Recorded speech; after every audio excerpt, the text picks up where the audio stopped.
Now, I want to say definitively, when you draft this player in this range of your startup drafts, you're going to be getting a major advantage over your league mates, not only for 2026, but for many years to come. And of course, that player is, if you're drafting from the middle of the first round in a 12-team Superflex 1.75 tight end premium dynasty startup this offseason that uses 10 weekly starters, then here's the approach that you should use to dominate your league. At the 107, I started right out of the gate with an elite tight end taking Brock Bowers. I know 2025 was a lost season for Bowers, but let's not forget his rookie year saw him drop a ridiculous 347 points in this format, a mark that was third highest among non-quarterbacks. He gets a QB upgrade himself this offseason in Fernando Mendoza. And the rest of the offense, if we look at it, guys, it's devoid of pass-catching talent all over the place, meaning he's going to remain hyper-targeted this coming season. At just 23 years old, Bowers is going to be a problem for both NFL defensive coordinators as well as my league mates for the foreseeable future. At the 206, with it being a Superflex league, I went with Lamar Jackson. I really like the idea of getting a quarterback with one of my first two picks in these drafts, so I was absolutely ecstatic to grab Lamar Jackson, that he lasted this long off the board. He's a two-time MVP, a three-time first-team All-Pro quarterback, and yes, injuries did derail him in 2025, but he was a top-4 scoring quarterback in both 2023 and 2024, and his upside remains sky-high. At just 29 years old, he's going to be starting games for many years to come, and I can't wait to have him in my lineup. At the 307, I went with Justin Herbert here. I wasn't necessarily locked into taking a second quarterback this early, but I couldn't pass him up. His offensive line is getting healthy at the time where he's stepping into a Mike McDaniel-led offense. In the one full season that Tua Tagovailoa played in that system, he was quarterback 9. Given Herbert's physical gifts and his high ceiling that he's demonstrated already at the NFL level, I think his upside is a lot higher than that during this coming season. But even as a floor play, he should be good enough to be a back-end QB1 again this season, and I'm more than happy to have him as my second quarterback. With the 406, I went with Garrett Wilson, just taking in after having two quarterbacks in tow as well as an elite tight end. I wanted to go ahead and hit the wide receiver position in a format where I have to start 3 wide receivers every week. And Wilson was really good last season in the games that he played. He finished with an average of 19 PPR points per game in contests that he both started and finished.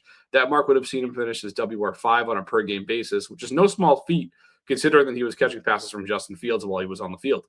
The Jets have added target competition, but if we're being honest, Omar Cooper Jr. and Kenyon Sadiq are not on Wilson's level as prospects, and Wilson's already established as an NFL talent, so I'm drafting him with confidence in the middle of round 4. At the 507, I took the Baltimore Ravens number 1 wide receiver, Zay Flowers, and I'm not one who goes out of the way to create quarterback wide receiver stacks in dynasty formats, but I ended up with one that I feel great about. Flowers was a 24th wide receiver taken off the board in this draft, but he's being slept on in my opinion. He finished WR7 last season, playing an offense that was 5th in the league in rush attempts per game, and it's important to know that the Jim Harbaugh era has come to an end, and if this offense can be even slightly more pass heavy than they have been in the past, then I think Flowers can stand to benefit from that big time. Now, I want to pause here for a moment and just talk a little bit of strategy quickly at this point in the draft. To this point, I've followed a predetermined plan of selecting only players with proven track records for production who still have several years ahead of them. Okay, and the phrase "you should play Dynasty in a 3-year window" gets tossed around the industry a ton, and for the most part, I do agree with that sentiment. But when it comes to the early rounds, that being the first 4 to 5 rounds of a startup draft, I want players who I can confidently say would have a really realistic path to 4 to 5 more years of production in front of them. But I just got to have that security in the early going. Even if I'm leaving short-term production on the table in doing so, it's just a core principle that I operate by in every single dynasty league that I join. Let's keep it moving here now. The 606, I end up with Jalen Waddle, and this is the range in the draft where you kind of make that decision where you have some proven young producers, so now you have to choose if you want guys who don't necessarily have those 4 to 5 years of production left, but they can give you a chance to win right now. So that's what I did with opting for Jalen Waddle. Turns 28 this upcoming season. He's walking into the best situation he's been in since his rookie year, where he had 104 receptions. But I expect big things from Waddle. The Broncos traded a first-round pick to get him in town. He's the best wide receiver on that team, in my estimation, by a safe margin. And I'm just jacked up to have him as my WR3 in my lineup each and every week. Now, I want to say definitively, when you draft this player in this range of your startup drafts, you're going to be getting a major advantage over your league mates, not only for 2026, but for many years to come. And of course, that player is Bashal Tutin, who I selected at the 707. And as I do more often than not, I like to punt running back in the first 5 or 6 rounds until this range of drafts. Tutin may not have a long track record of production at the NFL level, but what he does have is opportunity.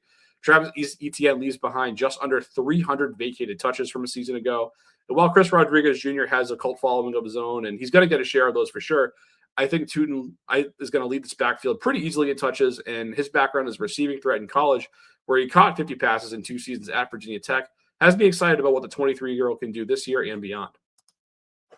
Now, speaking of the devil, I just said Travis Etienne's name, so sure enough, I drafted him here for my next pick at the 806. With Tootin being kind of a swing for upside, I did want a running back I could kind of fall back on and rely on volume for at least the next couple of years.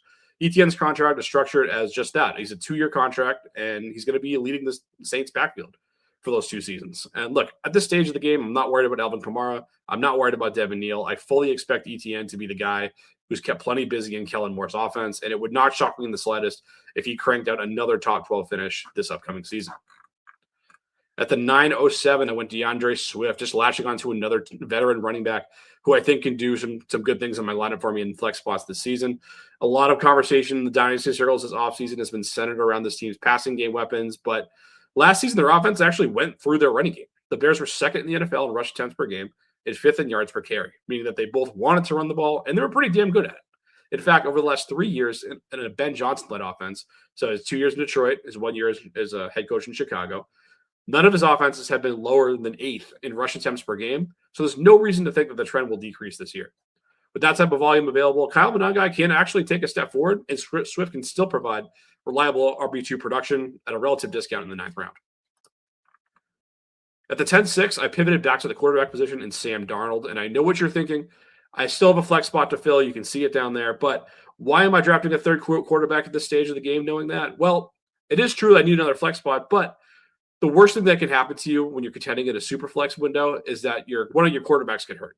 And now all of a sudden you don't have a third quarterback ready to go who can step in and fill the void. And paying for those veterans in season just gets super expensive. So I'd rather just hit the click the button on Darnold here with the 10-6. And if you look at him, he's by no means a sexy option, but he's quietly been a good quarterback the last couple of seasons. Fantasy. He was QB 13 or better each of those last 2 seasons. He's just 29 years old. And with the shine of being a Super Bowl winning quarterback, now he has the pedigree to start games at least somewhere in the NFL for the foreseeable future. And that's the type of certainty that you can't take for granted in Superflex leagues. So, and it's also important to note that Seattle ran the ball the 4th most times on a per-game basis in 2025. It would not shock me at all that if they passed more this upcoming season after losing Kenneth Walker in free agency and having Zach Charbonnet coming off a January ACL injury.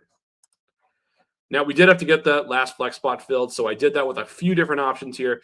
To finish out my draft here, around 11 through 5, I ended up with Ramondre Stevenson, Romeo Doubs, Rashad White, Travis Kelce, and Ted Hurst. This gives me a good mix of veterans who can help me compete for a championship right now, and also a young wide receiver that will hopefully pay dividends in the long run. Now, if you like this video, make sure you hit that like and subscribe button to make sure you're not missing any of our content going forward. And until next time, folks, peace.